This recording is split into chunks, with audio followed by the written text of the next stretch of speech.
Tante mujer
रोजाना की तरह गुरु महाराज जी की अमृतमय सिक्ख्या गुरबाणी का कीर्तन बहुत बड़े भावना के नाल लोगों ने आके प्राप्त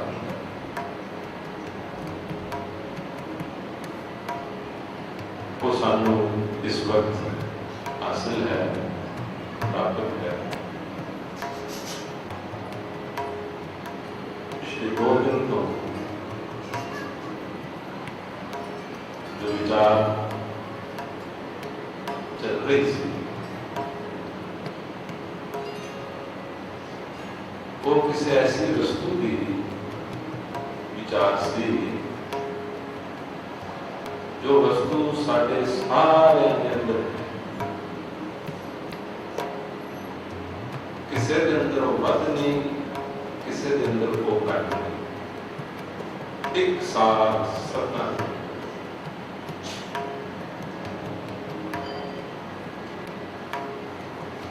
ब्रह्म ज्ञानियों के अंदर भी उतनी ही है जितनी साढ़े अंदर है।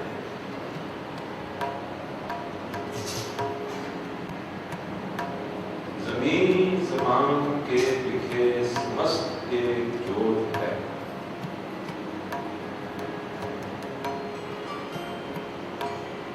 कहते इस पूरी रचना वाहिगुरू की सृष्टि के विच एक जोत है।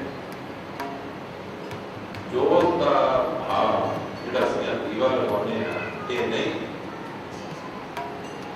जोत का भाव है एक जींदी जागदी चेतन हस्ती,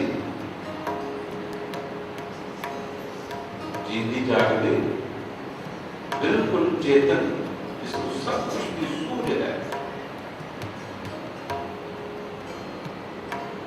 वो चेतन हस्ती, चेतन जो कॉन्शियस है, तो सबना के अंदर हो है। असीं इत्थे जितने बैठे साढ़े सबना के अंदर वो एक वस्तु है जिसनूं जोत आखते हैं, जिसनूं रूप भी आखते हैं, जिसनूं आत्मा भी आखते हैं। सारे के अंदर है, एक समान है, लेकिन सारे को अनुभव नहीं, सारे को महसूस नहीं, सारे को उसका ख्याल नहीं, और सारे को उसकी सोची नहीं। दसो जो है कोई ऐसी वस्तु जो दिन रात उठते जागते सौंदे खाते पीते बोलते चलते हमेशा साढ़े नाल जदों तक ये शरीर कायम है, परंतु सानू करे वो महसूस नहीं। बस इतनी ही प्रॉब्लम है, इतनी ही समस्या।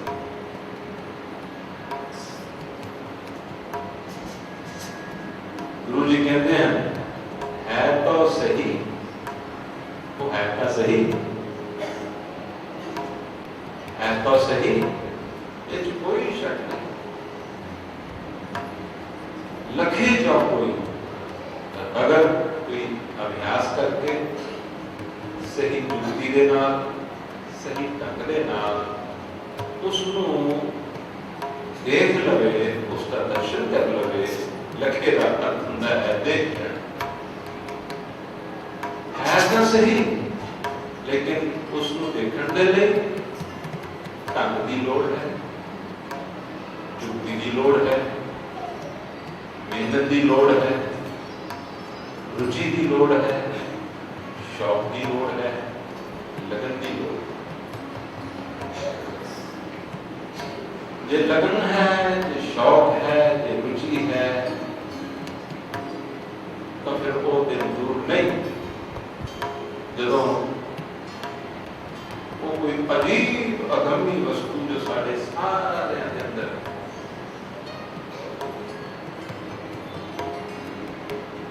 उसका सानू अनुभव हो सकता,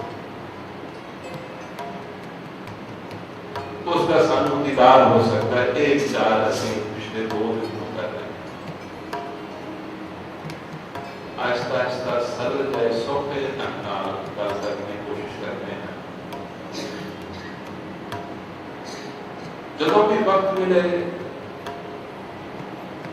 दिन के 5 मिनट के आपको खाली मिल जान